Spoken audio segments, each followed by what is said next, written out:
How would someone know if they feel like they're not tired? And you were saying that gradually this occurs, so you may not even realize you're tired. Are there certain tests that you can do? Memory, other kinds of things? Is there any way that you might be able to spot some symptoms? The easiest one is listen to your spouse.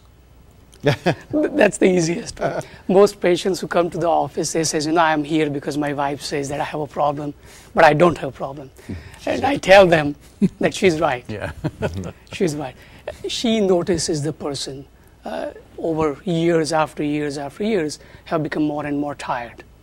So listen to your spouse. That's one thing. The second thing, objectively speaking, we use Epworth sleepiness scale in the office, where you, on a 0 to 3 scale, you answer some questions, how likely you are to fall asleep, sitting in a quiet place, stopped at a traffic light, watching TV, and then those kind of questions.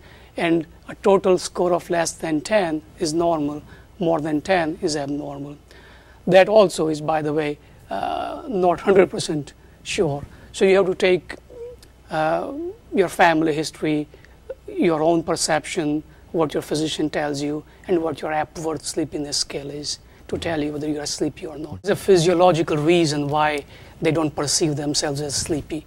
The medial prefrontal cortex, it's an area in the brain which is called executive center, that's responsible for self-assessment. And when you are not getting deep sleep, the studies have shown on the PET scan and on the functional MRI that this center is underactive. It's not getting enough blood supply itself. So it's like the guard is asleep.